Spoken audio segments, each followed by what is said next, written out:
oficiales de reserva de la Armada, ¿ya?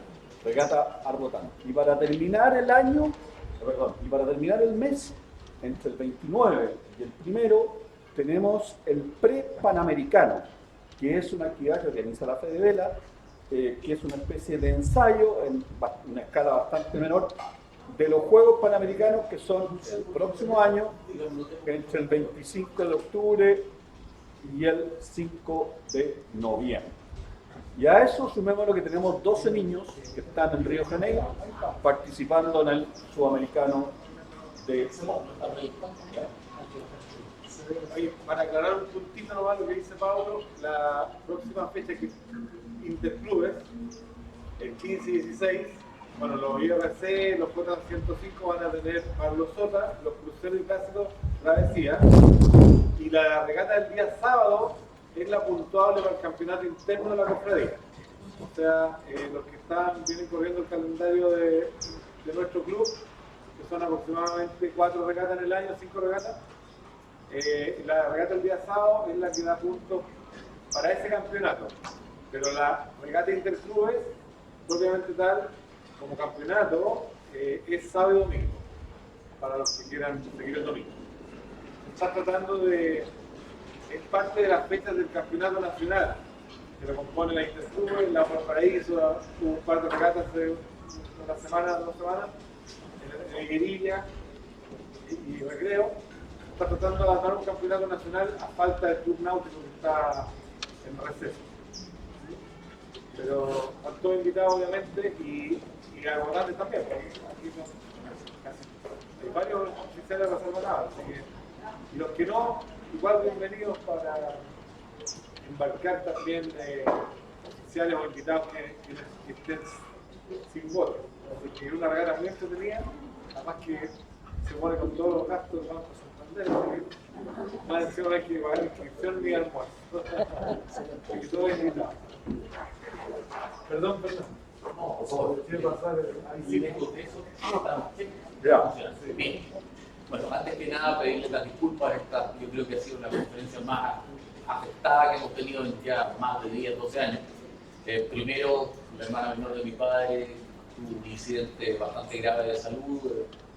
Ella tuvo un cáncer de la garganta, la quimioterapia y se le agarraron las carótidas y además tuvo un trombo y un infarto cerebral, una catástrofe masiva. Y esto fue el viernes antes de la conferencia, el jueves antes, quedamos completamente inhabilitados. Y hoy día salimos a las 11:15 desde Viña y la verdad es que nunca consideramos el nivel de tráfico que iba a haber y además, por supuesto, un par de camiones de mudanzas aquí ya en Algarrobo que nos trajeron a 40 kilómetros y estamos a reiterar las disculpas de esa forma por el atraso.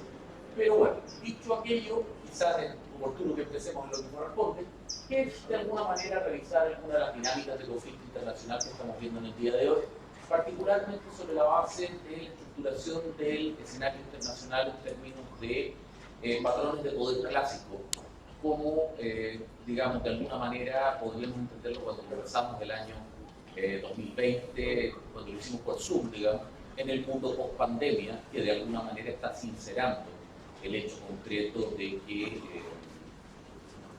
de alguna forma, el poder duro, digamos, se combina con el poder blando, que era el políticamente correcto, para configurar lo que hoy día podríamos definir como smart power, poder hábil, poder inteligente que combina algunas herramientas, más allá de alguna de las crisis que hemos estado viendo, particularmente el invasor ruso-Ucrania, algo del cual mencionaremos en algunos momentos más.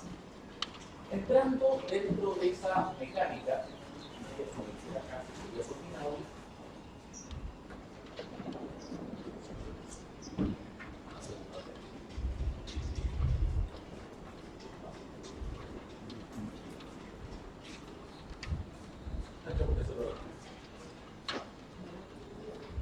Ahí cambió.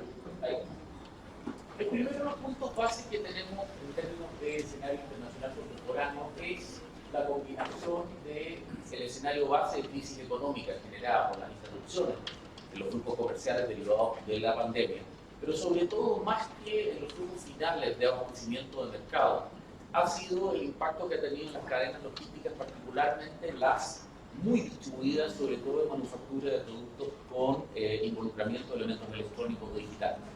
El famoso tema de los chips, particularmente el lockdown que asumió China y Taiwán, y en algún momento Corea, de poder distribuir algunos elementos críticos en la manufactura para todos los efectos prácticos, prácticamente todo tipo de bien de alta complejidad, significó un esquema dual en que por un lado se afectó las cadenas de abastecimiento y creación de manufacturas en todos los niveles, mientras que por el otro lado también se generó una aguda percepción de la necesidad de evitar esas pérdidas sucesivas acortando cadenas logísticas, procesos que han sido confundidos en una serie de escenarios con rebrotes de carácter nacionalista.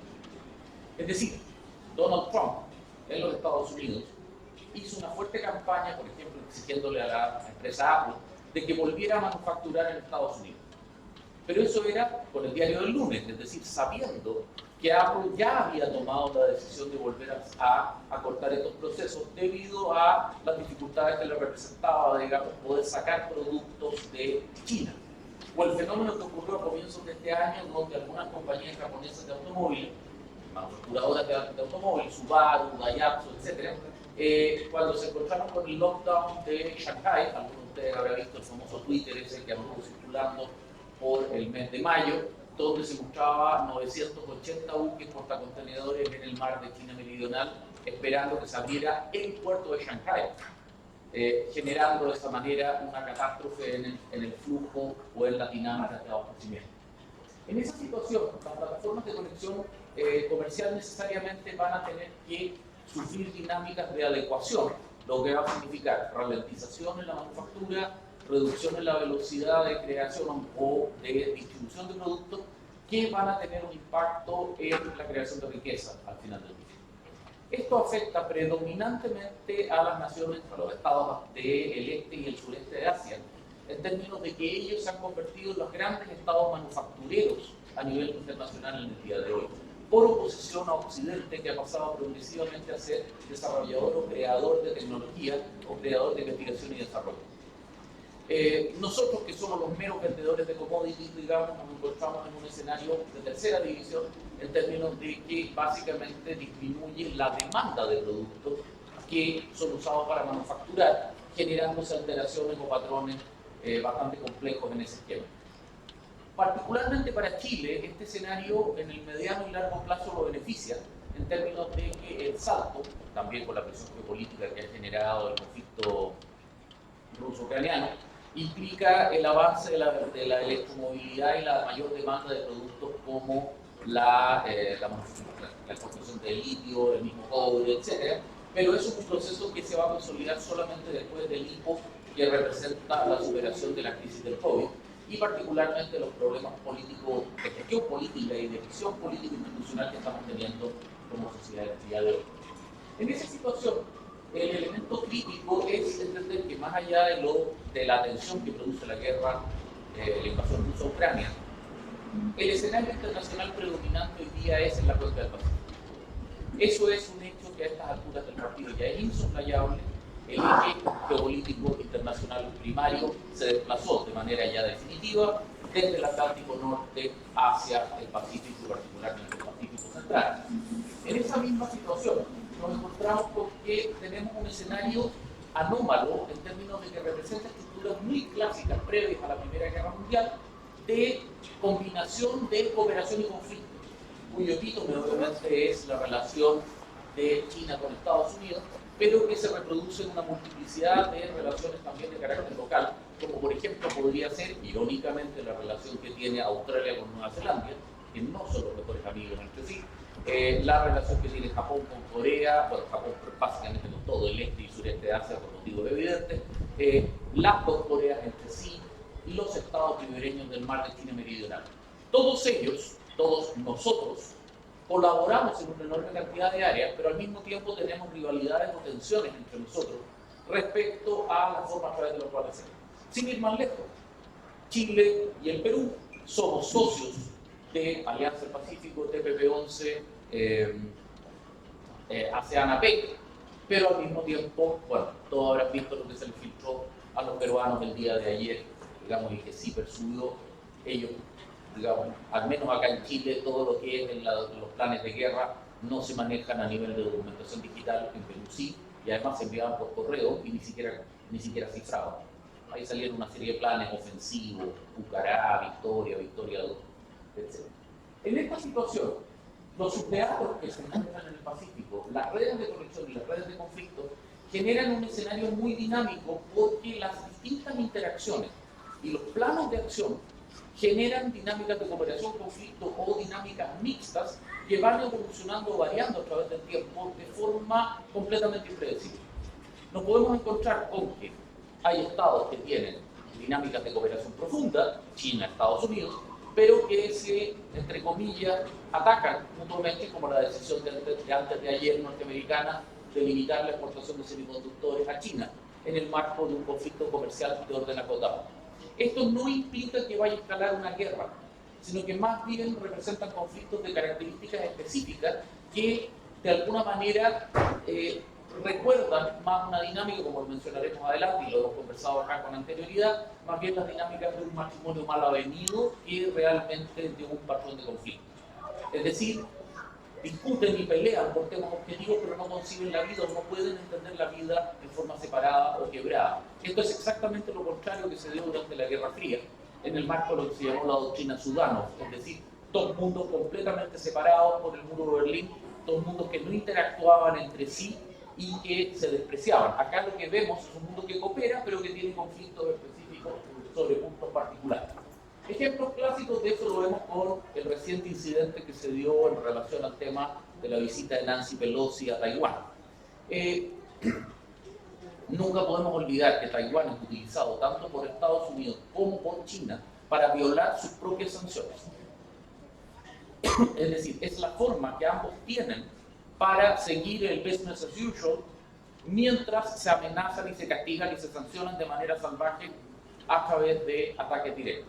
Ambos países tienen basados en Taipei, en Taiwán, empresas fantasmas, digamos, que las utilizan para violar sus propias sanciones y nunca eso se menciona.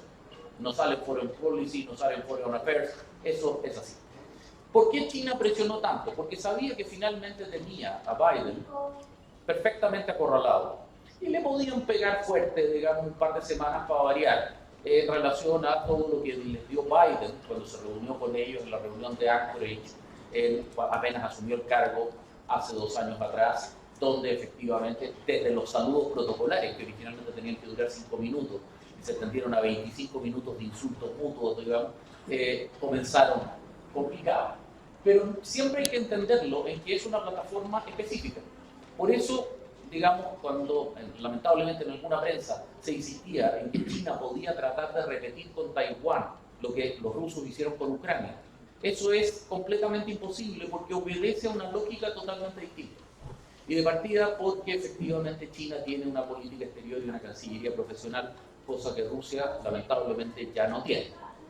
En esa situación, luego vemos el caso de Corea del Norte. ¿Por qué está lanzando misiles? Básicamente porque Kim Jong-un ve que se acerca el otoño, se acerca el invierno y necesita pasar el platillo pidiendo el chantaje nuclear estándar de cada año, pidiendo petróleo, carbón y trigo para alimentar a su población.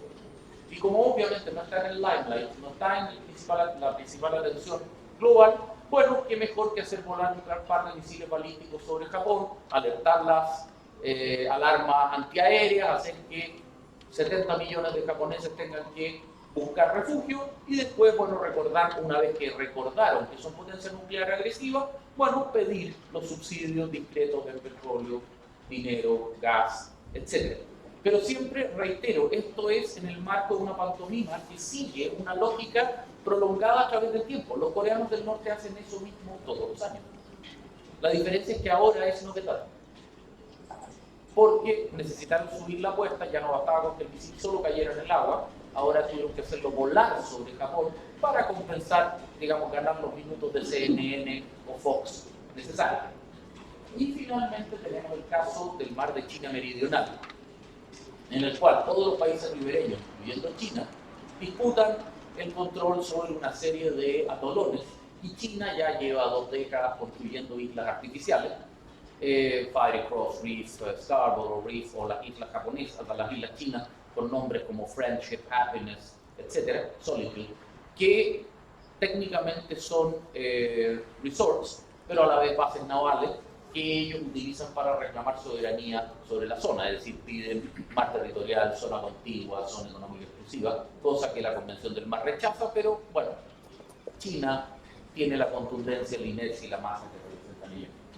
En esta situación, nosotros nos encontramos con que el Pacífico se vuelve un escenario en el cual las redes de cooperación política y de interdependencia compleja son vitales. Mucho más que en la política ya a esta altura ritualizada del hemisferio norte en el Atlántico.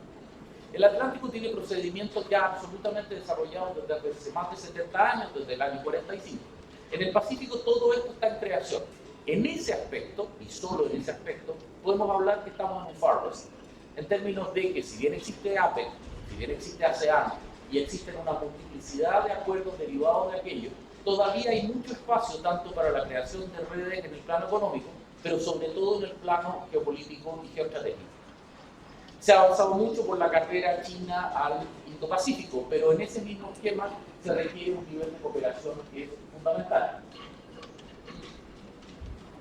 Volvamos al teclado. En ese sentido, no podemos olvidar que la cuenca del Pacífico hoy día ya no puede verse solo como la Pacific Rim propiamente tal, sino que hay que incorporar necesariamente al Océano Índico, constituyendo una estructura combinada que se denomina el Indo-Pacífico o el Indo-Pac. ¿Por qué? Porque no solamente los chinos están desplazando el OPOR, su One Belt, One Route, a través del Índico, como una continuación natural del área geopolítica, sino que al mismo tiempo, porque China reconoce en la India un rival de primera magnitud, que combinado con los abastecimientos de petróleo y gas natural desde el Golfo Pérsico, adquieren hoy día una importancia sencillamente crítica para lo que va a ser la Europa post-conflicto ucraniano. En ese sentido, para nosotros ya no nos basta con seguir hablando de Asia. Tenemos que comenzar a hablar del Océano Índico, tenemos que comenzar a hablar de la costa este de África, Madagascar, los piratas de Somalia. Esos ya son temas del Pacífico que operan dentro de una misma enorme red de cooperación política y de conflicto político también, en lo cual no podemos ser espectadores. Cuando Chile estaba en el océano equivocado, en el hemisferio equivocado, podíamos mirar la Guerra Fría con bastante agrado, porque se libraba el Atlántico Norte. Pero esto, bueno, somos protagonistas con asiento en palo. Es decir, estamos directamente metidos en esto, directamente trabajando y directamente operando en toda la matriz de conflictos y de redes de cooperación que se dan sobre ello. Dentro de esta misma situación es que nos encontramos con que, bajando a los actores internacionales específicos, Estados Unidos continúa manteniendo, despejemos algunos mitos de parte, o sea, eso, partamos desde cero, hablando de algunos factores que en lo que nos resulta importante a nosotros, al menos en lo que va a ser la vida nuestra, de nuestros hijos y nuestros nietos. Estados Unidos sigue siendo el actor preponderante a nivel mundial en investigación y desarrollo, en simples dimensiones y vida de su mercado del sector terciario y en su capacidad militar. Y al mismo tiempo están haciendo mucho por mantener esos liderazgos. Estados Unidos representa cerca del 50% de la investigación y desarrollo del mundo. Y ahora que Gran Bretaña se fue de la Unión Europea, ellos tenían el 50% de Europa. Por lo tanto, podríamos hablar que los anglosajones en este minuto son fácilmente del orden del 60 a 62% mundial. Eso significa que ellos son líderes en todo lo relevante hoy día: ingeniería genética, semiconductores, computación cuántica. Piensen ustedes lo que sea relevante. Nosotros tenemos la fijación mental en América Latina de seguir pensando en la segunda revolución industrial. Nosotros hablamos de toneladas de acero o cantidad de automóviles manufacturados, cuando en este minuto la manufactura es un factor más bien derivado y lo relevante es saber qué manufacturar, a quién vende las licencias para fabricar qué. Si ustedes tienen un producto Apple, seguramente ya me lo han escuchado varias veces, y lo miran por detrás y dicen Designed in California, Made in China. El Made in China es secundario. Lo relevante es que lo diseñaron en California, en Cupertino. En esa situación, el punto crítico de Estados Unidos es que mantiene una hegemonía en términos de que está construyendo los parámetros sobre la base de los cuales funcionamos en el día de hoy. Hoy día hablamos tanto de la horizontalización digital. Bueno, un elemento fundamental de eso es que el Internet, originalmente DARPANET, fue creada de acuerdo a los cánones de valores sociales y políticos de una sociedad democrática liberal occidental. Y ese es el problema que tiene China. El libre acceso a información es un paradigma occidental y que al mundo musulmán y al mundo asiático les resulta incómodo. La creación de conocimiento de libre acceso, el pirateo, etc., son cánones que obedecen a nuestro mundo, no a otros mundos más cerrados como el mundo asiático, que parte de la base que el conocimiento es esencialmente un privilegio de aquellos que han demostrado responsabilidad y madurez para poder administrarlo. Uno no va a la universidad porque se saca un puntaje en la prueba, como sea las sopeletras de este año, digamos, pero el hecho concreto uno va cuando es confiable. Si además es inteligente, es espectacular. En esa situación, con su hegemonía militar evidente y persistente, Estados Unidos impone la guerra que quiere pelear. Es decir, Estados Unidos no le pasa lo que le está pasando hoy día a Rusia en Ucrania. Y ahí nos encontramos con que, de alguna manera, la invasión de Irak del 2003 y antes que eso, la invasión de Afganistán del 2001, no hay que entenderlas como un acto libre norteamericano, sino que más bien el resultado del miedo después de los atentados a las Torres Gemelas. No fue un proceso de planificación, sino que de reacción frente a estructuras de poder que no fueron articuladas de manera clara y terminaron, bueno, por confusiones políticas, particularmente la administración de Obama respecto a Afganistán, cambió la naturaleza de la guerra. Los americanos ya habían ganado Afganistán cuando Obama convierte el destruir a Al-Qaeda en convertir a Afganistán en una democracia, y ustedes comprenderán que eso ya era una cosa completamente distinta. En ese sentido, el debate político institucional norteamericano hoy día y el problema norteamericano hoy día se desarrolla esencialmente dentro de su propia sociedad. Y esto no es raro. Estados Unidos tiene en forma regular y continua a través del tiempo múltiples situaciones en las cuales, por decirlo de alguna forma, tienen permanentemente puesto un cartelito de disculpa, estamos trabajando para usted. Estados Unidos es una sociedad plástica, en el sentido de Bauman, está permanentemente reconstruyéndose. De la misma manera que tuvieron la guerra civil norteamericana entre 1860-64, tuvieron los Knickerbockers y la expansión al Caribe durante los fines del siglo XIX, tuvieron la guerra contra España en 1898, luego tuvieron la Primera y Segunda Guerra Mundiales, la crisis del 29, todo el movimiento por los derechos civiles, los hippies, etc. Hoy día están enfrentando una redefinición social sobre la base de la política horizontalizada generada por redes sociales. El problema es que nosotros nos quedamos con las excrescencias, con las manifestaciones radicalizadas que llegan a la prensa. Pero, en paralelo a eso, hay una enorme cantidad de otras herramientas que están implementando masivamente la riqueza norteamericana de la próxima generación. Veníamos para acá y lamentablemente bastante más lento de lo que hubiéramos querido, y no me dejó llamar la atención que ahora había una serie de carteles en la carretera que ya aludían a una aplicación de teléfono, TokTok, para conseguir arriendo. O sea, hoy día ya uno ni siquiera va a una agencia de propiedades a arrendar algo. Hasta eso se hace con el teléfono. Ese tipo de conceptos va a dejar a una generación obsoleta. Esa generación, además, en Estados Unidos tuvo el problema de que le pegó muy fuerte la crisis subprime a partir del 2008. Esa gente perdió, si es que recuperó el trabajo, perdió su casa. Y el sueldo que recuperó es establemente, ya casi 20 años después, digamos, apenas un 15%, o sea, sigue siendo un 15% inferior al que tenía.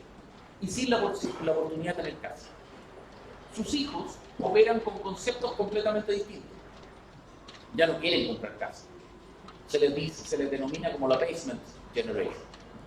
Quieren vivir en el sótano de los papás, quieren irse al sureste de Asia, alinear sus chakras, entrar en cualquier otra cosa, pero no les interesa los cánones clásicos de cuando yo salí a la universidad, cuando ustedes, digamos, en donde uno buscaba básicamente encontrar un buen trabajo, demostrar que era una persona razonable, poder decir que a uno le dieron el crédito hipotecario, demostrar que uno era una persona de valer. No, ahora estos cabros tienen una visión bastante más individualista y particular. Incidentalmente estos no son los millennials, estos ya son los senials, o centennials, o zetas, ya como 2 o 3 después. En esa situación, el problema que tiene esta gente es que las dinámicas de conflicto dentro de Estados Unidos vienen gatilladas por estos grupos que están quedándose abajo del tren. Y aquí tenemos desde minorías étnicas, por favor, la muerte de George Floyd en plena pandemia y todo el surgimiento del movimiento Black Lives Matter, se combina con la política de género, movimientos Me Too y una multiplicidad de grupos identitarios específicos que comienzan a generar patrones de minoría vociferante. Grupos muy radicalizados que copan los espacios públicos, que ganan mucha atención en Twitter, pero que no obedecen a la percepción de base de la sociedad. En ese sentido, los conflictos que tradicionalmente se ven en este tipo de sociedades, lo podemos ver, por ejemplo, con el asalto al Capitolio el 6 de enero del 2021, o los motines raciales que continúan desarrollándose, la única diferencia es que ya no son interesantes, en ciudades como Portland, Seattle, San Diego, etc. Curiosamente se han desplazado desde la costa este esencialmente a la costa oeste y se conecta un poco con movimientos culturales, contracultura, movimientos hippie, etc. Los movimientos, por el contrario, más bien radicalmente ultranacionalistas, no necesariamente de derecha, se han concentrado en la costa este. Movimientos como QAnon, Boogaloo, etc., representan una subcultura muy particular que es difícil para nosotros desde un mundo latino entenderla. QAnon era QAnonymous era un tuitero que luego se metió en otras redes sociales y que presentó una suerte de conspiración pedófila liderada por el Partido Demócrata, que se lleva a cabo en los sótanos de las pizzerías de Pizza Hut. Por demencial que eso puede parecer, hay una enorme cantidad de gente que sí lo cree, que tiene la misma lógica que los terraplanistas, la misma lógica que los movimientos antivacunas. Básicamente son grupos sociales que buscan de alguna manera gregariedad y pertenencia en el marco de redes sociales o de funcionamiento. En ese esquema es que Estados Unidos está hoy día buscando volver a activarse. Esto ya venía desde el gobierno Obama, recordarán el famoso Yes We Can, en términos de que supuestamente él iba a ordenar, lo pilló la crisis subprime y la cosa se le desbalanceó completamente. Después llegó Trump. Hoy día nos encontramos probablemente con un presidente Biden fuertemente debilitado y con la posibilidad más que probabilidad, de que vuelva Trump a menos de que se le impida llegar cortesía de todo este tema con el FBI de extracción de documentación reservada desde la Casa Blanca. En hecho concreto es que a través de este sistema tenemos lo peor de los dos mundos presentes en la competencia política. Me cuesta encontrar un lugar en el mundo donde existe una combinación peor, salvo quizás Brasil. En el sentido que tenemos un representante del sistema de poder tradicional, en la forma de Joseph Biden, que lamentablemente se ha presentado como un presidente débil, dubitativo, que ha implementado masivamente el gasto, pero que ha generado las contraprestaciones y problemas asociados a ello, inflación, etc. El resultado final es que el norteamericano de a pie, de sectores medios bajos, vive hoy día peor que lo que viviría bajo Trump. Lo cual, para una sociedad pragmática como es la norteamericana, es brutal. Pero por el otro lado tenemos a Trump, que es una persona que ha demostrado ser el caudillo populista por definición. Una persona que entiende el mundo desde una perspectiva narcisista y que simple y sencillamente al ya demostrarse el colofón de sacar documentación reservada de alto secreto de la Casa Blanca, disponibilidad de armas nucleares, vectores de lanzamiento, cantidad de misiles disponibles para lanzar y alcance y su evolución en los días, dependiendo de la posición particular de los submarinos balísticos, se los llevó como si fueran carpetas de gastos comunes, digamos, de la casa anterior. Lo peor de todo es que esas carpetas, que están numeradas naturalmente, fueron encontradas en Mar-a-Lago, en el allanamiento del FBI, vacías. Es decir, sin los papeles.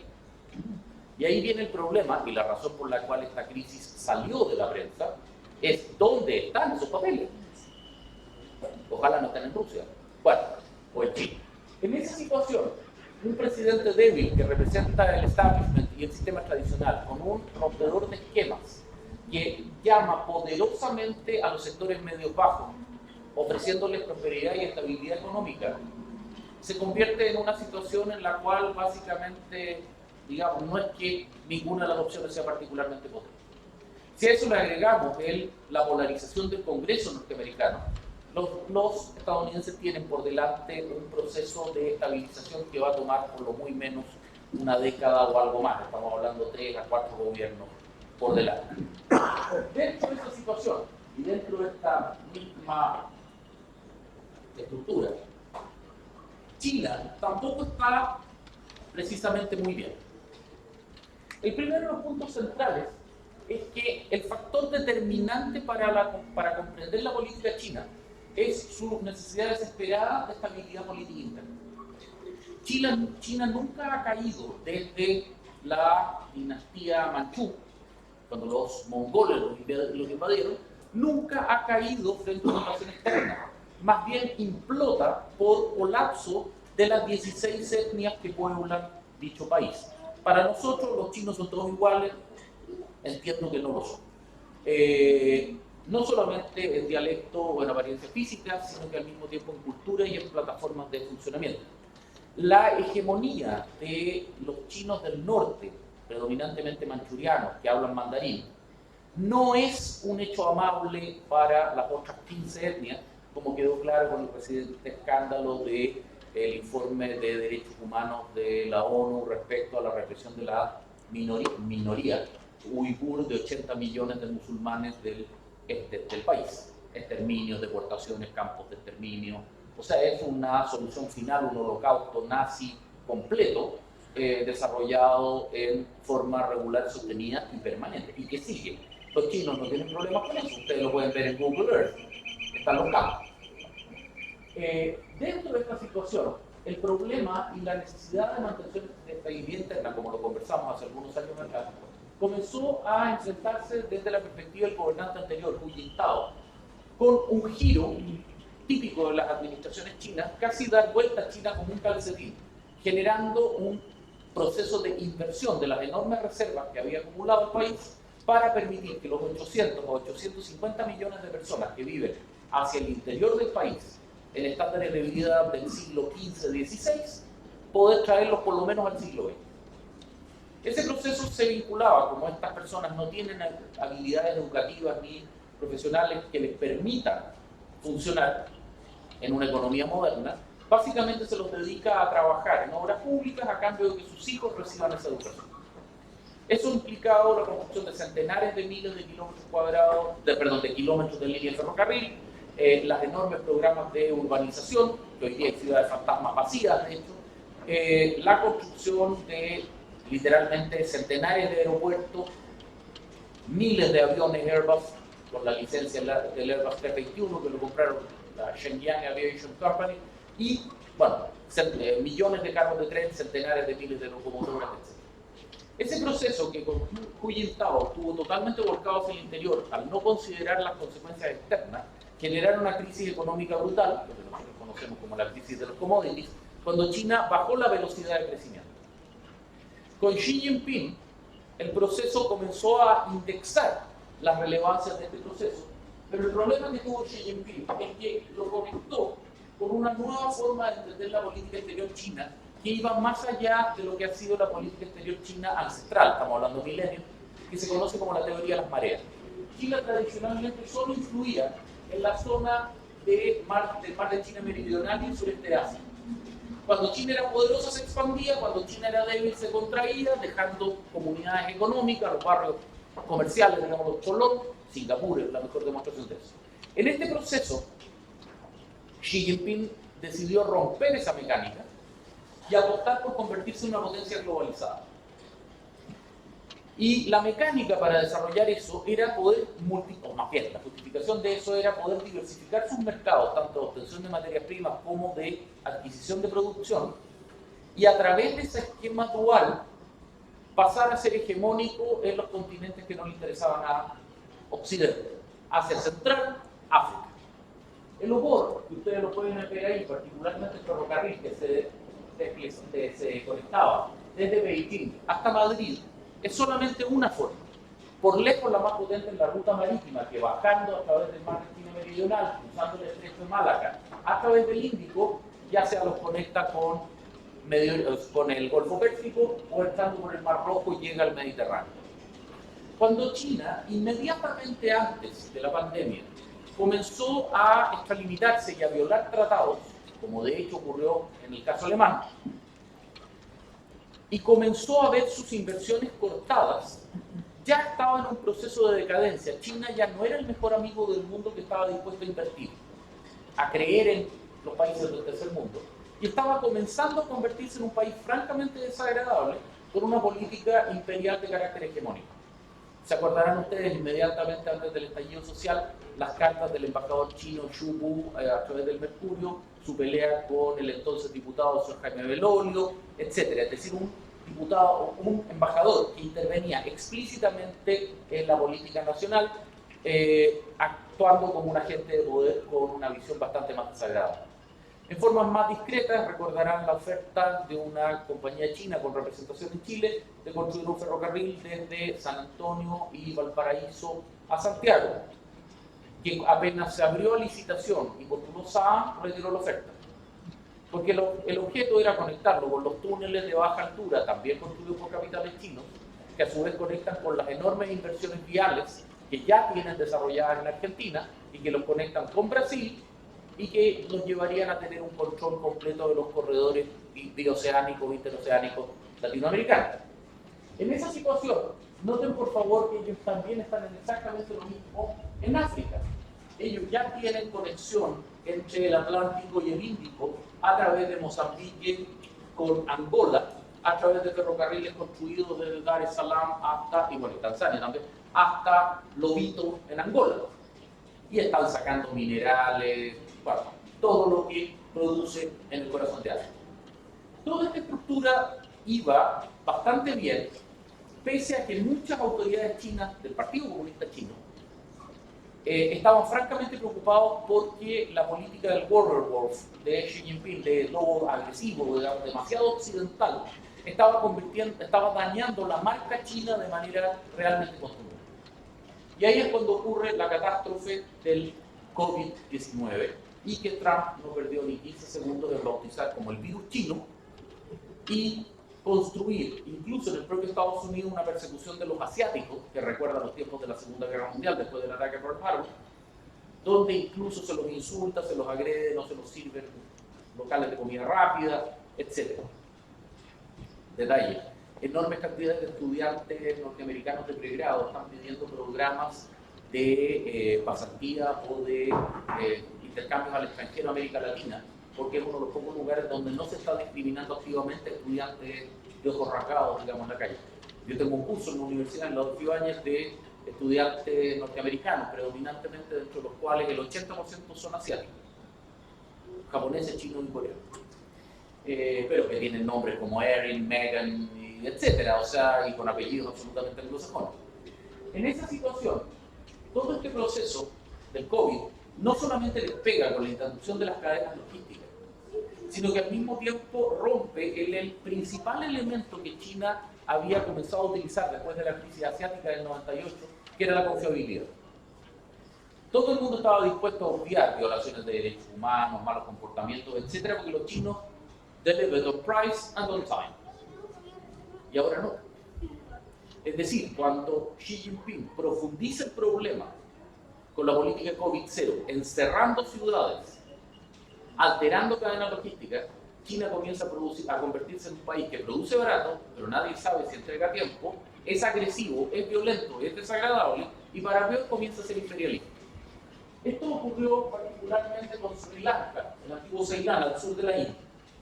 Sri Lanka enfrentaba un conflicto brutal contra una minoría étnica del norte del país, los tigres tamiles de liberación de Elam, que reclamaban la soberanía de la mitad superior de la isla. Los tigres tamiles recibían apoyo del mundo musulmán, Sri Lanka de la India, hasta que finalmente los ceilaneses fueron directamente a Beijing y le dijeron: mire, necesitamos armas. ¿Qué es lo que está usted dispuesto a pedirnos a cambio de una lista de supermercados de 1 metro de largo? queremos que ustedes nos concesionen el puerto de Colombo, un puerto de aguas profundas, digamos, en una bahía natural en el norte del país. También el puerto de Trincomalee. Fantástico. No, no se preocupe, nosotros vamos a crear una oferta y le vamos a hacer un préstamo estupendo a usted para que, digamos, pueda invertir en su puerto. Oiga, mire, si hagamos la corta, le entrego el puerto, necesito las armas, no quiero discutir. No, si el préstamo va a ser espectacular y todo eso. Los ceilaneses, el presidente que acaba de ser ominosa y exóticamente derrocado, cuando tuvieron que pagar la primera cuota del préstamo, después de los 5 años de gracia, después de haber derrotado a Tigres Tamillas, dijeron, mire, ¿sabe qué más? Hagamos la corta, no voy a perder plata pagándole cuotas por algo que al final del día igualmente va a terminar en sus manos. Toma, ahí tiene la llave, el puerto es suyo. O sea, ahí tiene usted un Guantánamo. Los chinos inmediatamente mandaron, efectivamente, una división de fragatas y una flotilla de submarinos. Los indios están, decirles frenéticos es poco, pero el hecho concreto es que los ceilaneses pincharon el globo, gritaron que el rey está desnudo. Mire, no me interesa hacer pagar y show. ¿Para qué voy a perder plata manteniendo una ficción que no tiene ningún sentido? Tómese, ya, hagamos la cosa. Ahí tiene la llave. Con esto los chinos confirmaron su posición en esta zona y también en Djibouti, al lado de la base francesa, en la salida frente al Cuerno de África, en la salida del Mar Rojo. Eso significa que ellos comenzaron a acompañar el Lobor, la ruta comercial, con bases militares al más puro estilo británico siglo XIX. Esa es la situación que alarmó particularmente a los norteamericanos, porque se desarrolló con una velocidad extraordinariamente rápida e inesperada. Recuerden ustedes que la única base extranjera soberana en América Latina es la base que tienen los chinos en Neuquén, en Argentina. Y más encima los Kirchner andan tratando de cipayos, de lacayos a todos los latinoamericanos, los únicos que tienen una base soberana son ellos. Bueno, en medio de toda esa situación, China comenzó a encontrar serios reparos anti-dumping por parte de la Unión Europea y comenzó a encontrar que los chinos estaban violando normas particularmente de propiedad intelectual. La típica técnica china en Estados Unidos se estaba replicando en Europa. ¿Cuál es? Comprar una pequeña startup, llevarse las licencias del producto, programa, aplicación o lo que fuere, de vuelta a China, disolver la compañía y registrarlo en sus propios registros de propiedad intelectual localmente. A través de toda esa situación, China comenzó a ser expulsada de Europa. Ya era una mala palabra. Estaban perdiendo capitales. Recuerden ustedes la intervención directa norteamericana cuando una compañía china estuvo a punto de ganarse la provisión de 5G en Gran Bretaña. O cuando el señor Pompeo vino a Chile a recordarnos que no sería bien mirado por Estados Unidos que China se ganara el 5G en Chile, y al mismo tiempo el famoso lío este de, a uno realmente le cuesta entender la falta de perspectiva, cuando los chinos se suponía que se iban a ganar en la fabricación de los pasaportes en Chile. O sea, ¿a quién en su sano juicio no le puede ocurrir que por un lado un país que tiene un visa waiver con Estados Unidos puede pretender entregarle toda la información de su población a China? Cosa de que China pueda fabricar 10 pasaportes falsificados por cada chileno para entregárselo a sus operativos de cualquier país. O sea, es que realmente ahí uno realmente no entiende a quién se le puede ocurrir que una cosa así puede funcionar. Bueno, como que vino el secretario de Estado directamente a Chile, decirle, mire, no lo haga. Y si lo hace, lo vamos a nomar. Y después uno se pregunta por qué nuestro visa waiver está temblando. Bueno, convengamos que la administración actual ha cometido una sucesión de otras estupideces más que se han agregado y a estas alturas del partido, como decía un amigo, digamos, nos merecemos el asteroide, digamos, para la extinción masiva. O sea, estamos haciendo mérito, estamos esforzando. En esta situación, el problema que tiene China hoy día es que China ya no es un país amable que promueve la inversión, sino que por el contrario se convierte en un país hostil que agrede a otros actores internacionales de manera inmanejable. Y en esa situación, el proceso está llevando a una dinámica en que se consolida lo que les mencionaba la teoría del matrimonio mal avenido. Hasta ahora, Estados Unidos era el malo de la película que ponía sanciones y China era la víctima. Ahora China también está haciendo sus propias maldades y tenemos una lucha de poder típica del estilo siglo XIX, del XVIII-XIX, desarrollándose sobre la cuenca del Pacífico ya de manera consolidada. Detalle, no se puede estar bien con Dios y el diablo, hay que tomar decisiones. Y en ese sentido, inexorablemente con China vamos a tener que tomar, al igual que con Estados Unidos, decisiones particulares. ¿Cuál es la mejor apuesta para un país pequeño que necesita a su primer y segundo principales compradores y clientes? Bueno, multilateralizar el escenario lo más posible. Evitar tener que quedar solos en un escenario de tener que escoger a uno u otro. Blindarnos con la máxima cantidad de tratados posibles. Cuando se habla del TPP-11, que en realidad hoy día es el CPTPP, desde la perspectiva de que afecta a la semilla o el dumping o la industrialización, es no entender nada. Si esto no tiene que ver con plata, eso es la 15ª derivada. Estos son redes de poder en la cuenca del Pacífico, de hecho las cuales indudablemente están las redes comerciales. Se utiliza el lenguaje y el escenario comercial para presentar una realidad de orden geopolítico. Ese es el motivo también por el cual la ultraizquierda no lo quiere aprobar, porque obviamente son simpáticos a una visión de mundo y a un equilibrio de poder global que no es occidental liberal democrática, digámoslo como es. Pero esto no es un tema de que las semillas ancestrales no puedan ser vendidas o toda la lista de falsedades que andan circulando a nivel de círculo, digamos, de Twitter, etc. Esto es poder. Y a nosotros nos interesa el TPP-11, ¿por qué? Porque no está ni China ni Estados Unidos. Porque nos permite ser parte de un bloque que juntos podemos tratar de disminuir la balanza. Esa es la verdad de la milanesa. Ahora, el escenario europeo. Primer punto. Todos nosotros nos educamos con una visión eurocéntrica.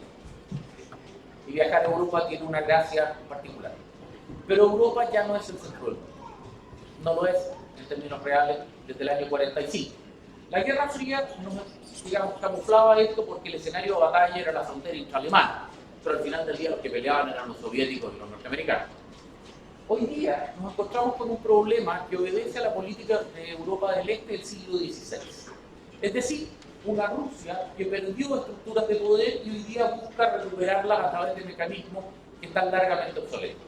Les recomiendo fuertemente este libro de Mark Galeotti, We Need to Talk About Putin, en el sentido de que es, al menos en lo que yo conozco, el mejor trabajo para entender cómo opera Putin.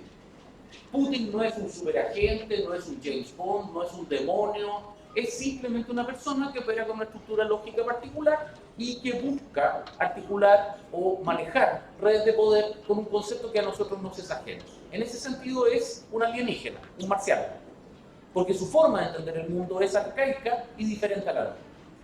Galeotti tiene un planteamiento que lo plantea brillantemente en relación a lo que está pasando en Ucrania.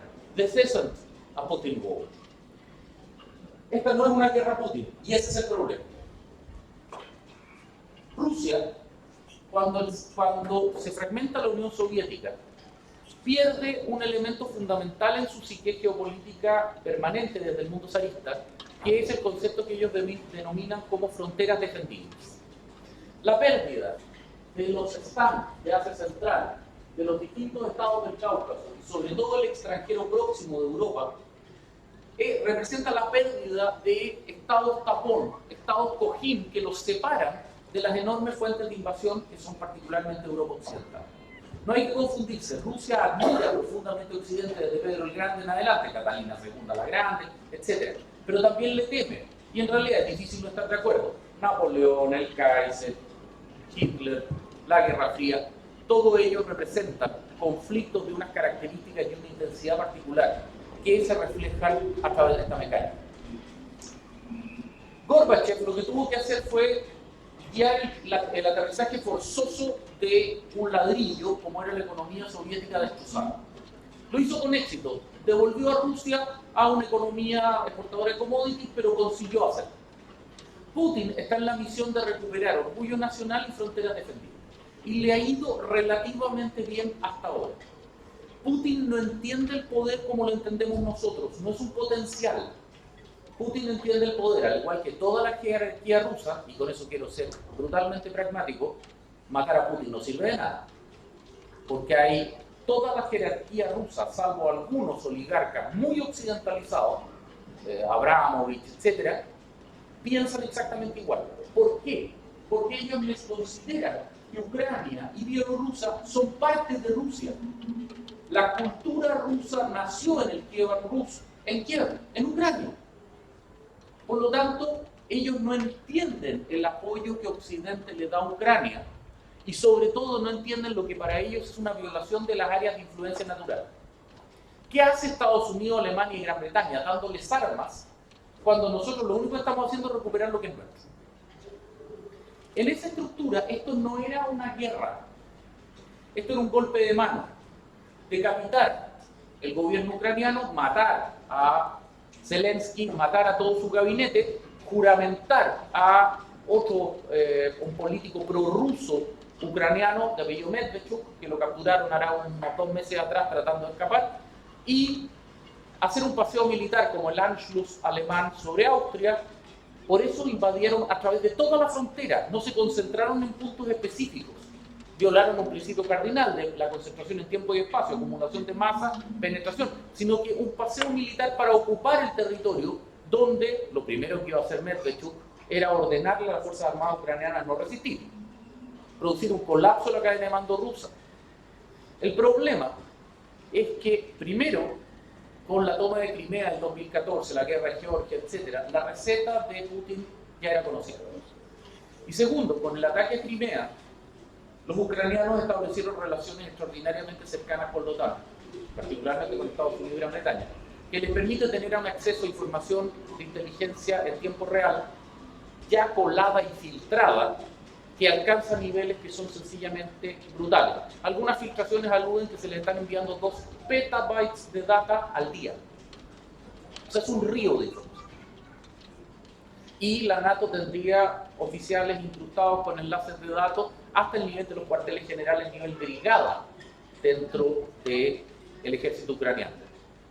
Eso le permitió a Zelensky tener la alerta temprana y que Putin no consiguiera la sorpresa estratégica. Más aún cuando el plan original de invasión, que tenía que haberse desarrollado en agosto del año pasado, pleno verano, y que al mismo tiempo coincidía con la retirada catastrófica de Estados Unidos y la OTAN de Kabul, de Afganistán, es decir, con la OTAN sufriendo una humillación en Asia Central, ellos daban el golpazo, el manotazo, y Europa y Estados Unidos estaban con el paso cambiado y no eran capaces de reaccionar. El general Gerasimov, jefe de Estado Mayor Conjunto ruso, les dijo: me parece fantástica la idea, pero yo no tengo las fuerzas para hacer esto. No se ha invertido lo suficiente en fuerzas convencionales, porque esto no es Georgia, aquí no me bastan 2 divisiones. Yo necesito el total de las fuerzas de maniobra efectivas, teóricas del ejército ruso. Y para hacerlo necesito petróleo, entrenamiento, munición, disponibilidad. Y ese proceso los atrasó hasta el verano nuestro recién pasado. ¿Por qué? Porque el invierno, particularmente el permafrost, la congelación completa de la llanura ucraniana, le permite a las formaciones blindadas operar incluso mejor que en verano, donde hay chubascos que generan barriales donde los blindados se empantanan. En esa situación, la ventana de ataque que se desarrolló en febrero entre el fin de los Juegos Olímpicos Paralímpicos, exigencia china, que no invadiera mientras estaba este gran proceso que Xi Jinping lo consideraba como una suerte de reconciliación con el mundo, que igualmente Ucrania lo ahogó completamente, y el inicio del verano, eran 2 semanas. El plan de guerra ruso, que también se filtró a través de un periodista que se llama Christo Grosse, que tiene acceso a fuentes de, digamos, el KGB, hoy día FSB, era un golpe de mano y un proceso físico de ocupación que no debía durar más de 3 días. En esa dinámica, 2 semanas bastaban y sobraban. Pero como los ucranianos recibieron información y tomaron la decisión de resistir y de montar una resistencia tenaz, entendida desde la perspectiva de un conflicto vital, en esto nos va la independencia, el ejercicio fracasó en forma miserable, se empantanaron y ya la segunda semana era evidente que no iban a ganar militarmente. ¿Por qué Putin sigue peleando? Por una razón muy sencilla: no tiene una salida. Putin necesita ganar la guerra para retener su cargo. Pero ganar la guerra representa concesiones que quizás Zelensky estuvo dispuesto a hacer en las primeras semanas de la guerra, pero que hoy día ya no. Porque el conflicto para Zelensky también se convirtió en un conflicto, la tipología del tan de moda Carl Schmitt, un conflicto absoluto de ideas. Y como pareciera ser que sugirió la destrucción del puente de Kerch, que conecta Crimea con la península de Kerch, ominosamente para el día del cumpleaños de Vladimir Putin, el próximo objetivo es la recuperación de Crimea. Detalle, los ucranianos movilizaron a sus reservistas con mucha anterioridad a Rusia. Ellos movilizaron 1 millón de hombres. Eso significa que hoy día ellos tienen en la línea 820.000 soldados. Esos 820.000 soldados es esencialmente infantería razonablemente bien equipada, pero que les permite tener un colchón defensivo frente a los 240.000 soldados rusos presentes. ¿Cuál es la ventaja ucraniana? Que esos 800.000 soldados les permiten mover su masa mecanizada, que es masivamente menor a la rusa, y escoger cuándo y dónde atacar. En esa situación, los rusos lo que han estado haciendo es con una fuerza muy inferior. Yo sé que esto es contraintuitivo, pero pensar en rusos en inferioridad numérica es como raro. Pero los rusos están peleando esencialmente con potencia de fuego, artillería y fuerzas blindadas.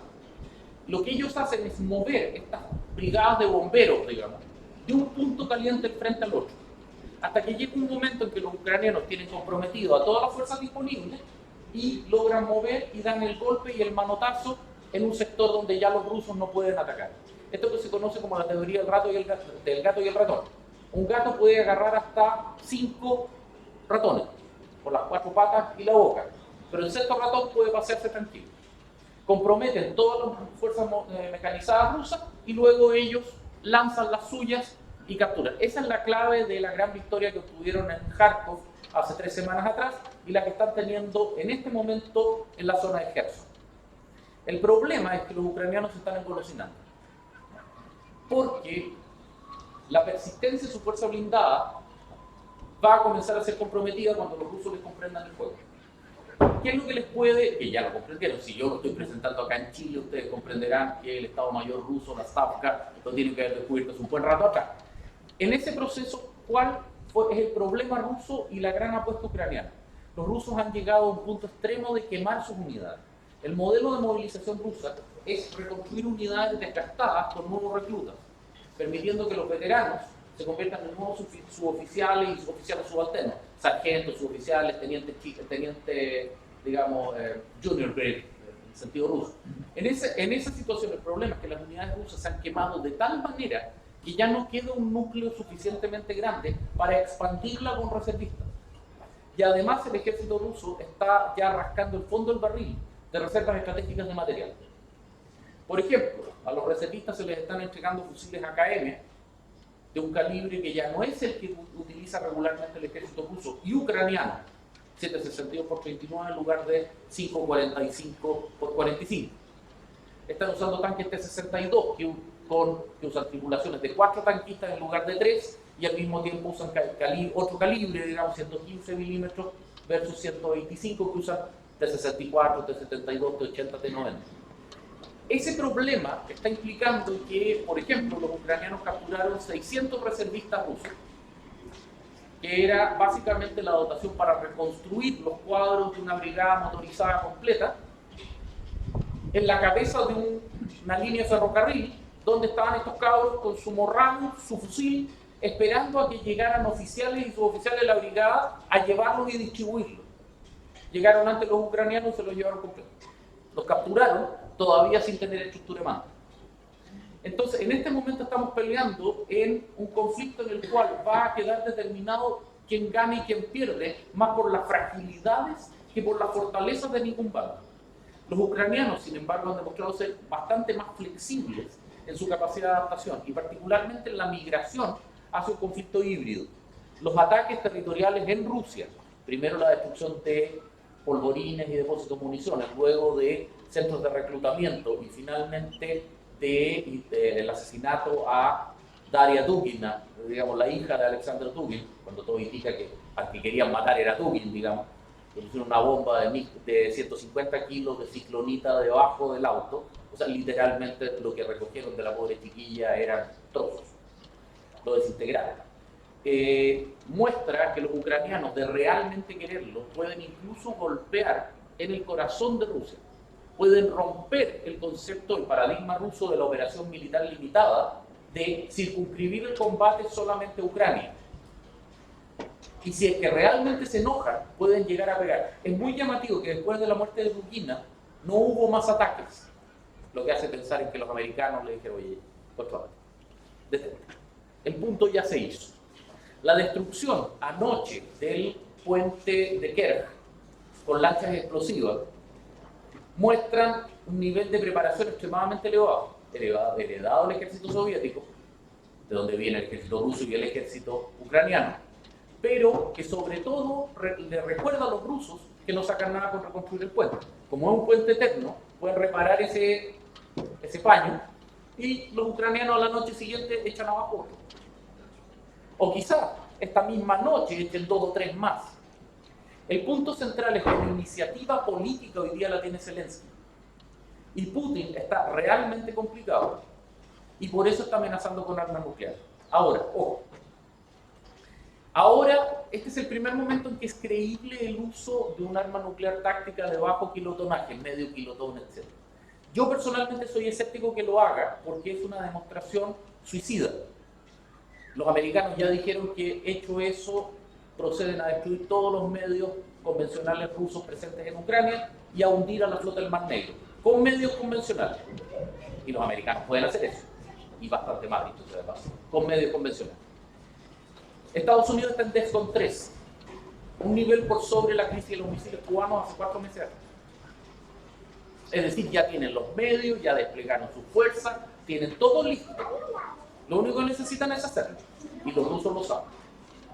Por lo tanto, yo tiendo a creer que más que usar armas nucleares, utilizarían armas químicas. ¿Por qué? Porque una neurotoxina moderna es de muy baja persistencia, inodora, incolora, insabora, se lanza por medio de cohetes de saturación.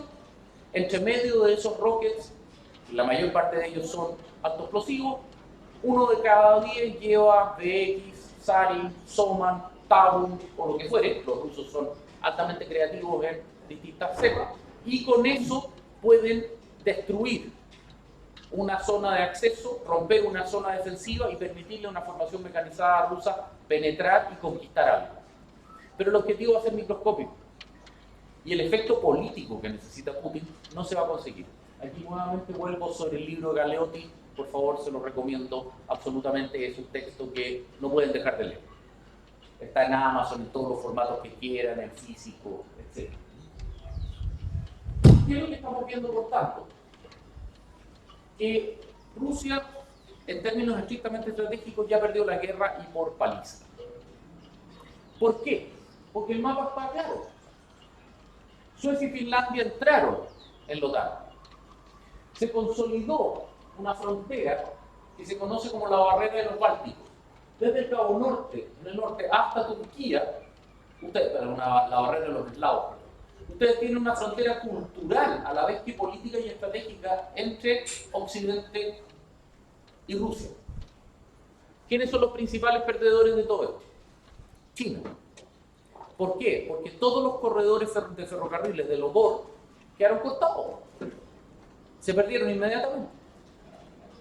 Y más aún quedan amarrados a la intención rusa de venderles gas y petróleo a precios subsidiados, pero que le impide a ellos comprar stocks en África, que era su objetivo para ganar influencia política. No pueden dejar colgando a Rusia, pero comprarles petróleo y gas a los rusos es un cacho. Y eso se explica con la declaración de China e India de la semana antepasada, donde ya comenzaron a decir, a ver, corten la pachanga, corten la tonterita. Vayan parando esta guerra porque esto ya está comenzando a molestar en serio. Y se está comenzando a convertir en una molestia real. Pero ¿cuál es el problema? Putin no tiene cómo salir del desastre.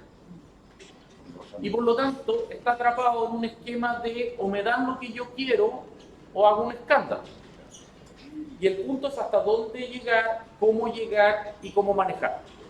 y ustedes comprenderán, los desastres militares de Rusia en el campo de batalla no ayudan a ese objetivo. Los videos que se filtraron del abandono de la bolsa de Izium de hace 2 semanas atrás, que se filtraron el día jueves, son espantosos.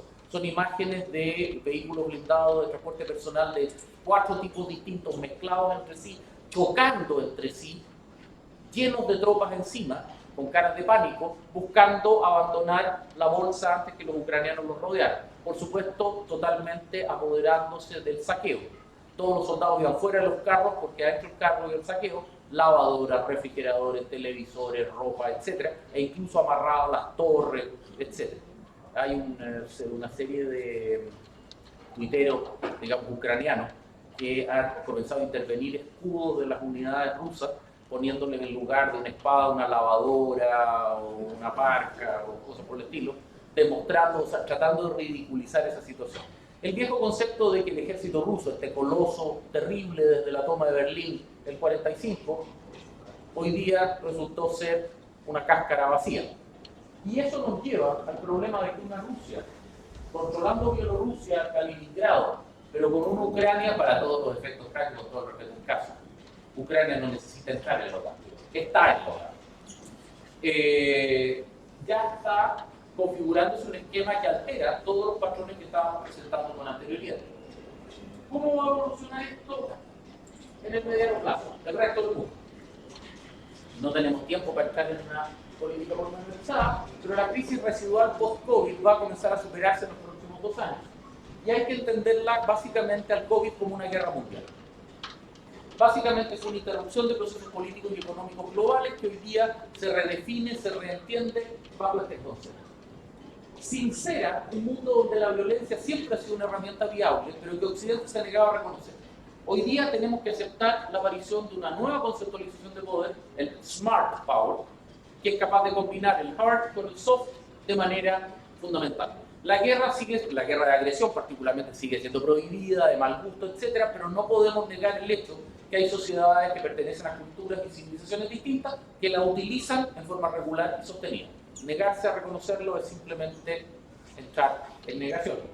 En esa situación, el impacto de la interacción digital que va a tener en esto, en este tipo de procesos, en esta fluidez o liquidez estilo Bauman, es sencillamente masiva, en términos de que la combinación de estas estructuras de poder y la búsqueda de objetivos perfila severos problemas para estructuras democráticas que no tienen la comprensión de estos nuevos planos de acción política internacional. Con esto, no solamente estamos hablando de la actual administración chilena, sino que de en general la forma en que en Chile entendemos el poder tradicional, multilateral y formal a través de estructuras clásicas de poder, comienza a enfrentar estructuras que son completamente ajenas y nuevas, dentro de las cuales destaca, por ejemplo, los problemas que tenemos para enfrentar la migración ilegal, el crimen transnacional, etc., que operan con lógicas fluidas que tienen lógicas distintas. En ese sentido, la dimensión digital y los conflictos de baja intensidad de carácter híbrido van a pasar a ser cada vez más comunes. Las guerras convencionales entre estados, el estado es el gran ganador del COVID y del conflicto en Ucrania, van a tener fuerte presencia de fuerzas militares tradicionales. Pero los conflictos paraestatales, migración, criminalidad, etcétera, etcétera, van a ser progresivamente más desafiantes porque no tienen cabezas responsables ni líderes con los cuales negociar. Si nosotros hablamos que hoy día el tren de Aragua, ¿no?, o el cártel de Sinaloa es nuestro principal problema, fantástico, pero ¿quién es el cártel de Sinaloa? ¿A quién llamo para negociar o para echar o para amenazar al cártel de Sinaloa? Si nuestro problema es la migración ilegal, ¿a quién llamo para que deje entrar gente por China? A nadie. Esto requiere procesos políticos que están más allá de las estructuras tradicionales y para lo cual nuestras estructuras de poder globales y locales son absolutamente insuficientes. Y señores, por favor, estamos hablando que ayer murieron 18 personas y 15 desaparecidas en 2 embarcaciones que estaban con migrantes ilegales que estaban tratando de llegar a Grecia. Es decir, esto no es un problema nuestro, esto es un problema global.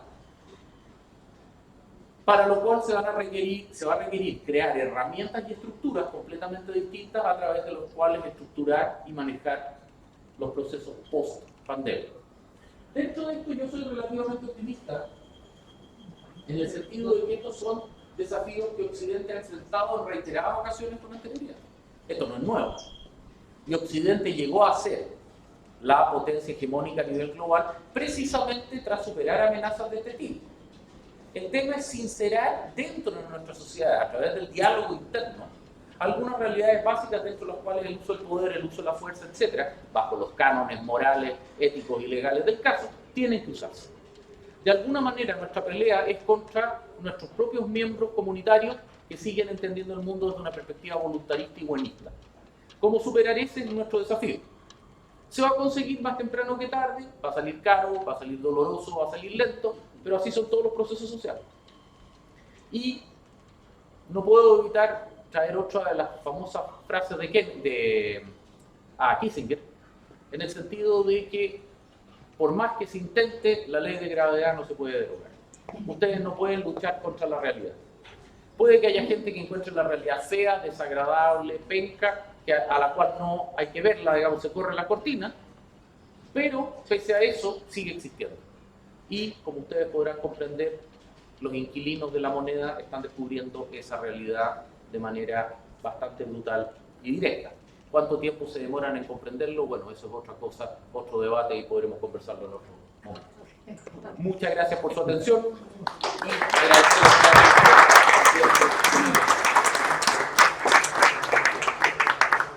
¿Preguntas? Ya. Vamos a espera, vamos a llevar ahí El micrófono. No, Disculpa, ¿puedes poner en el mapa los puertos militares que mencionaste que tiene China? Yo me quedé con China. Iba a traer ese mapa, pero no lo... Pero tú marcaste uno en la... A ver, en términos prácticos tú tienes en este momento.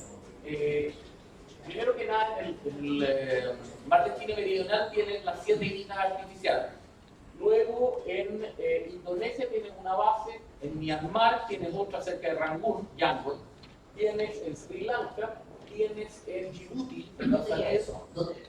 Djibouti es, bueno, esta cosa, no, lamentablemente el metro 65 no da para más. No, es Etiopía, a la salida del Mar Rojo, en el cuerno de África, donde dice Ogaden, digamos arriba, donde dice Djibouti. Perfecto. Es decir, estos tipos en un lapso de 5 años construyeron 7 bases navales y militares con pistas de aviación de cemento de 4.000 metros de largo, fondeaderos con calados de 50 metros para poder fondear superpetroleros, portaaviones, buques de asalto anfibio. Y un detalle interesante, la Armada China no está siendo construida para enfrentar a la Marina norteamericana, sino que básicamente para actuar acá.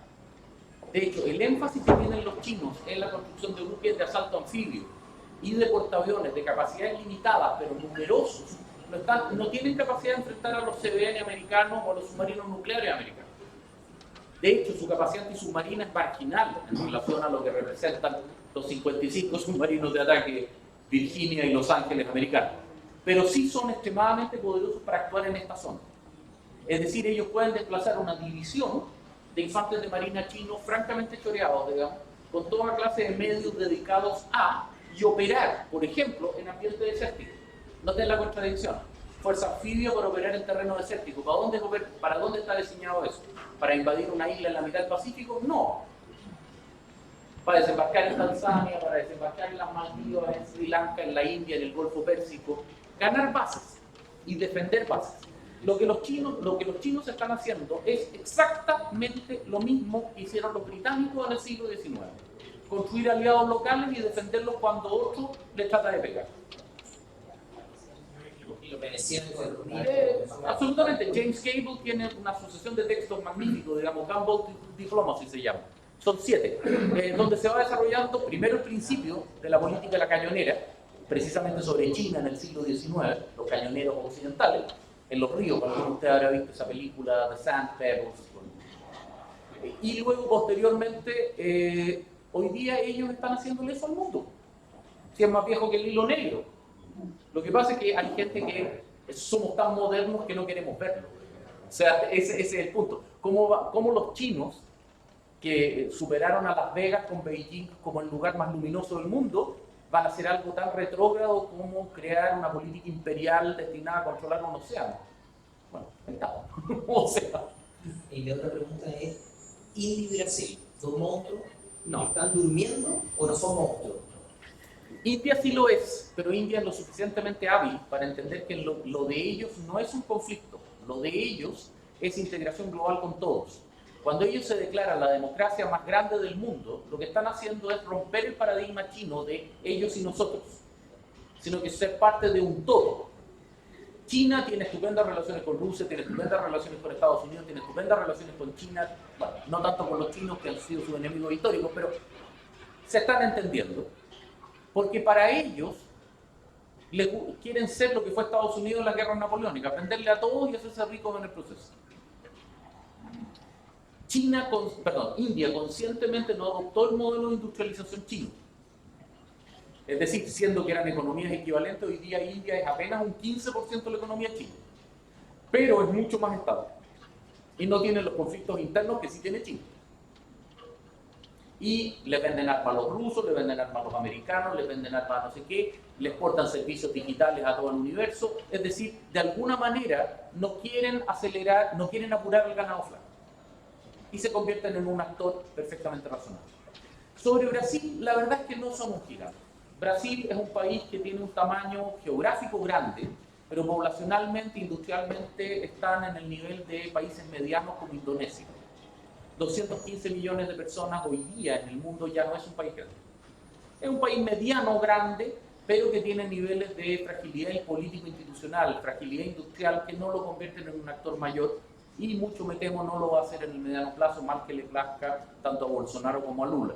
Simple y sencillamente, por más que quiera construir su submarino atómico o incluso desarrollar bombas nucleares. Lo único que va a conseguir ser es un país que no tiene una visión clara de inserción global. ¿Cómo se explica eso? Básicamente por las consecuencias que tienen los países latinoamericanos del sistema atlántico, el trauma que quedó la crisis del 29, los desarrollos introspectivos, la industrialización por sustitución de importaciones y el elemento subyacente, el temor al mundo. Le tienen miedo a la globalización. Dicho sea de paso, ese es nuestro problema crítico con el resto de la política latinoamericana. No entienden lo que nosotros estamos haciendo. Porque nosotros estamos yendo contra conceptos básicos que son más bien emocionales que racionales. El mundo es malo, ¿cómo van a querer estos chilenos integrarse? Ah, es porque son unos cipayos que se vendieron, unos lamebotas que van a ser los traidores de Latinoamérica, el Caín de América, como varias veces nos han tratado.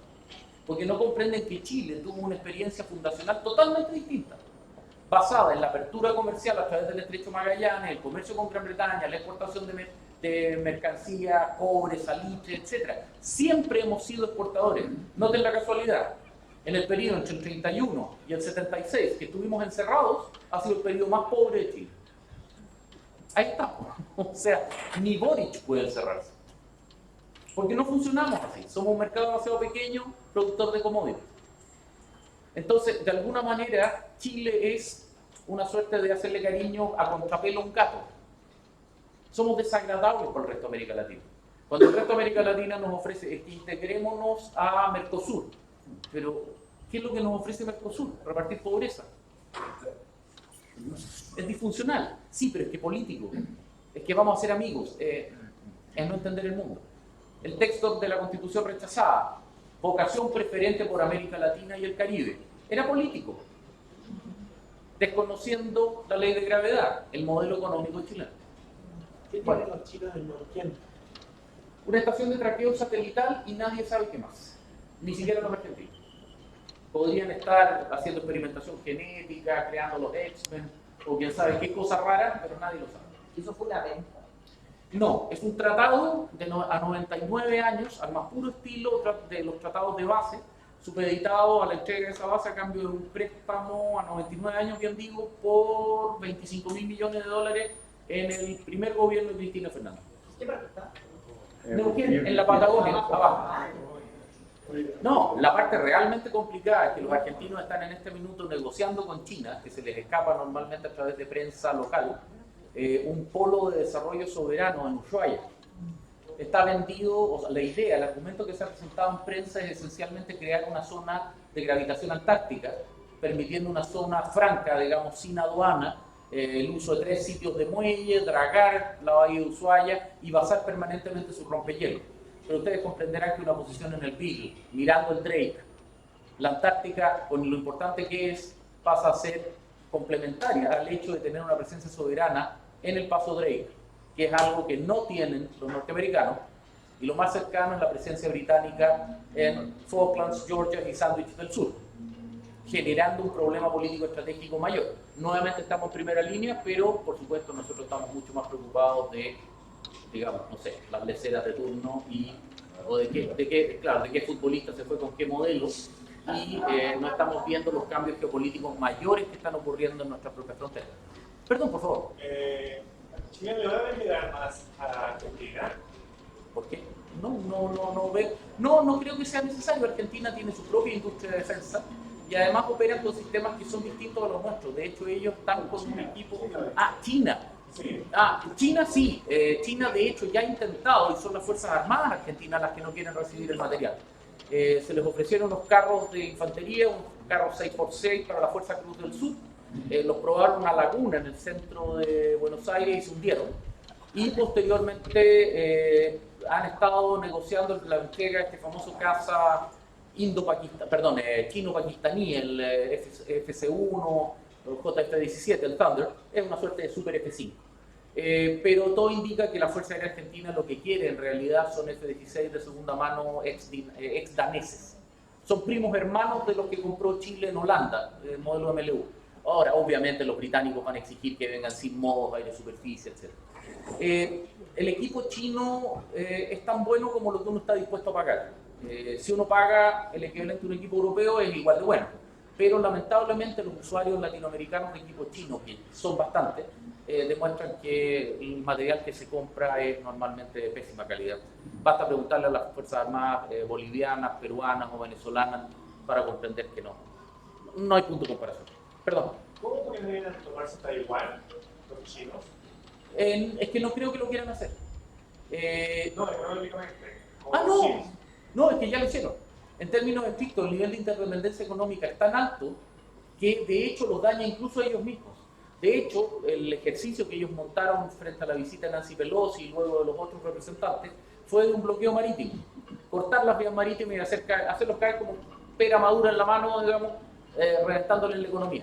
Pero en ese proceso también se dañan brutalmente los chinos, que dependen también de la industria de chips y de una serie de otros elementos muy fundamentales. Es decir, no hay ningún auto producido en China que no use chips taiwaneses, por decirlo en simple. Perdón, por favor. Me gustaría hacer una pregunta. Pero nosotros estamos en peligro. ¿Cuál es nuestro papel? No. Todo esto. A ver, no creo que estemos en peligro. De hecho, Chile en este momento está en una posición menos arriesgada que en otros momentos bastante particulares de su historia. O sea, si vamos a hablar de estar en peligro, guerra fría, guerra atómica, eso era un peligro de verdad. Hoy día lo que tenemos es un mundo fluido respecto al cual tenemos que saber movernos.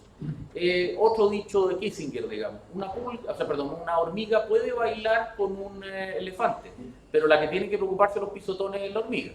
Entonces, en ese sentido, nosotros tenemos que ser conscientes que una economía globalizada como la nuestra puede y debe funcionar muy bien en el sistema internacional, pero requiere una estupenda cancillería, unas fuerzas armadas con buena capacidad y una globalización política y pensamiento internacional avanzado, maduro y razonable. Ahora, eso existe en Chile, en muchos niveles y en muchos lugares. Lamentablemente el sistema universitario chileno, conversaba algo de eso con mi señora mientras veníamos para acá, algunos de ustedes habrán leído el libro de Alfredo Jocelyn Holt, La Escuela Tomada, etc. Hay una buena parte de nuestro sistema universitario que se ha traicionado a sí mismo, se ha convertido en plataformas de poder, se ha convertido en un mecanismo bastante cochino, digamos, de interacción sin ninguna elegancia o sofisticación. Cuando los que deberían formar a los mejores están peleando y haciéndose cochinadas y paros mutuos para capturar una decanatura o un cargo menor, bueno, difícilmente el resultado de esos procesos puede ser mucho mejor. En ese sentido, lo que nosotros tenemos que tener es capacidad de pensamiento, reflexión integrada y dejarnos de pensar tonteras, digamos, irrelevantes que no le importan a nadie y comenzar a pensar en temas realmente relevantes. Con todo el respeto del caso, pero si la prensa chilena dedicó, ¿cuánto habrá sido? Un quinto, un sexto de sus páginas a el hecho que la primera dama entregó el control o el gobierno de sus fundaciones y declara abolido. O sea, ¿dónde está la relevancia de eso respecto al futuro del cobre? O al manejo ambiental y al retiro del proyecto de molinos de viento en Magallanes, que hasta el padre del presidente emitió opiniones en contra. Es decir, básicamente tenemos problemas reales que no estamos atacando y estamos disfrazando a través de discursos edulcorados que no tienen realmente trascendencia. Perdón, por favor, ¿sí? Hola. Estaba pensando, usted mencionó todas las bases chinas que están hoy en día, lo mencionó, ¿no es cierto? ¿Qué le parece todo lo que están haciendo los chinos también en el Pacífico Sur? Que ha traído problemas con Australia. Por supuesto. Todo eso. Esto es bastante grande el problema que tienen allá ellos, ¿cierto? Y como segunda pregunta, me encantaría escuchar algo sobre qué es lo que va a suceder ahora en Estados Unidos, propiamente tal. Y me refiero a cómo van a poder manejar lo que viene, porque según lo que escucho y leo, ya hay bancos en problemas, muchas empresas de préstamos que son las que realmente dan los préstamos para las habitaciones, ¿cierto? Exacto. Y ya han quebrado las nuevas Fannie Mae y Freddie Mac, digamos. Bueno, esas eran las que tenían. Las antiguas, exacto. Estamos hablando de las privadas ahora, que son grandes, incluso tocando a los bancos, como al Banco América, sí, que es grande. Incluso está hablando contra el Citibank por la cantidad de gente. Muchas gracias. A ver, sobre China. China está ejerciendo una política de poder en todo el Pacífico y lo hace no solamente con formas militares, sino que también comerciales. La famosa flota de calamareros que pasa cada año, digamos, por esta fecha y se desplaza desde, digamos, la costa de, digamos, Colombia, Ecuador, hasta el estrecho Magallanes y cruza luego hacia el Atlántico Sur. Es una demostración de poder bastante fuerte. Detalle relevante. Frente a las costas de Colombia y de Ecuador y Perú pescan, depredan, pero frente a la costa chilena no. Se han mandado mensajes, no se ha llegado a las manos, como si se llega al otro lado del Atlántico, donde los argentinos han hundido buques, generando un problema político mayor. En el caso nuestro se ha operado de manera indirecta, efectiva, y generando un grave contención. Pero con los australianos y neozelandeses esto ya se fue de las manos, y es una dinámica de conflicto objetiva, donde si nosotros tuviéramos una política medianamente proactiva, podríamos ser un excelente mediador en ese conflicto.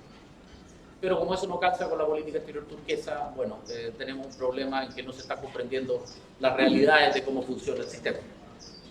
Respecto a Estados Unidos, lo que usted plantea es el principal argumento que probablemente facultaría o facilitaría la llegada nuevamente al poder de Donald Trump, que es visto crecientemente por sectores conservadores moderados como una persona que pueda tomar medidas económicas que revierten déficit y que de alguna manera rebaje impuestos y genere mayor competitividad.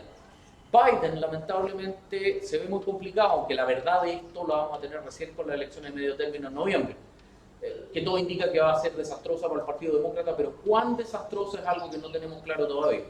Y finalmente, el gran problema, el verdadero problema que tiene Biden en este momento no es tanto él, que nunca estuvo pensando ir como presidente, sino que el hecho de que Kamala Harris haya resultado ser la desilusión que fue. Ha tenido mayor rotación de personal en la vicepresidencia que el propio Donald Trump. Es una persona que ha demostrado una arrogancia y un narcisismo sencillamente extremos. Es un plomo, dicho en castellano, y no la soporta nadie y no va a ser no es una buena candidata. Por lo tanto, los demócratas no tienen candidatos alternativos, van a tener que ir con Biden. Y si le ponen a Trump al frente, están perdidos. La única esperanza era de que sacaran a Trump por secretaría con estos procesos, pero pareciera ser que hay mucha gente que está comenzando a considerar que es mejor bancarse estupideces como que el cloro lucha contra el COVID o sandeces equivalentes y groserías del mismo calibre, hasta simplemente tolerar esto y poner a Trump. No, considerando que no logro entenderlo realmente, el hostile takeover que ha hecho Trump del Partido Republicano, que es el gran misterio en esto, digamos, veo muy difícil que esto pueda ser manejado de una forma alternativa o diferente. Lo que Bueno, le damos un gran aplauso a Fernando. La conferencia con la presentación de Fernando la hemos grabado, así que la vamos a subir después a nuestra página web con el logo de la Universidad. Lo único que les pido que las chiquillas de comunicaciones, si no se enojan, digamos, tiene que ir la afiliación al lado de Ibáñez, digamos, que mal, los días 28 hacen. Oye, vamos a tener otra conferencia por Zoom sobre navegación en la zona austral, tentativamente el día 27 de octubre. Y ahora los invito a disfrutar de un rico cóctel.